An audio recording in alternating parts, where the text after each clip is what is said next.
Mike Welch got the start he wanted to his season. He got the victory lane here today at Land of Legends Raceway. Did not lead early, but he was committed to one line on the racetrack, and it was a classic. Race the track, not the rest of the field. And of course, we want to remind you guys to subscribe and like and share. We're doing this stuff. That's how we're going to make money down the road. We need all you guys to subscribe. Mike, congratulations. Looked like a classic case to me of racing the track rather than your competition.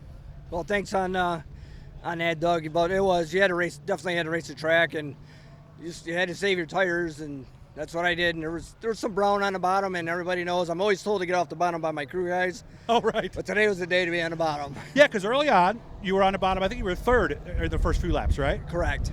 What changed? Because it looked like until that caution came out, I was like, oh, man, the 7's gone. He's going to kick everybody's butt today. Yeah, I figured he was going to go, and, the 15 there of Glenn Reitner.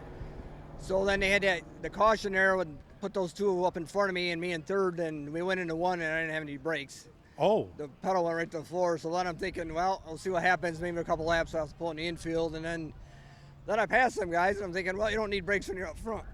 So you had nothing, no pedal? No, nothing. Oh, there we go. That's reality of live, shoot to live like that. So obviously, I noticed like when you were going into 3, you lifted a lot earlier, and that was obviously because you had no brakes, right? Exactly. Mm-hmm. And the strategy in 3 and 4, well, walk me through it. I saw you pick it up a little bit, get off it, pick it up. Throttle was key, right? Yeah, I was just kind of nursing it through there and just trying to get them left side tires on the brown. There's a couple of mud puddles down there, so I kept trying to splash the water out there, hoping to be there the next lap. And okay. Actually going into turn 1, I kept hitting a Uke tire to slow it down because it's pretty funny when you drive a race car with no brakes, you're still pushing the pedal. Yeah, because it's just a habit. It's just, you're so used to doing So were there any extra concerns then when you caught those slower cars at the back with no brakes? I was very concerned because you never know where they're going to go and what they're going to do.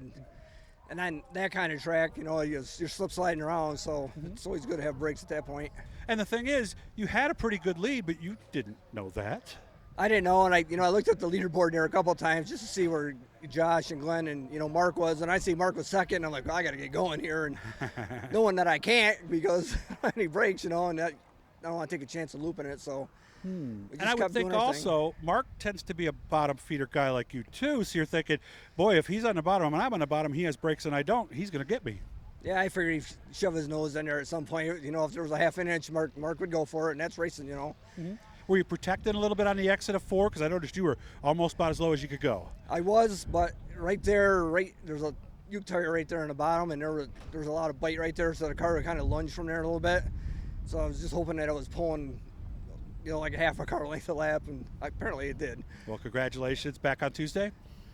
Yes. All right. Good job, man. Congratulations. Thank you. Remember, like, subscribe, and share, guys. We're going to be doing a lot of this stuff, so make sure to check us out every day.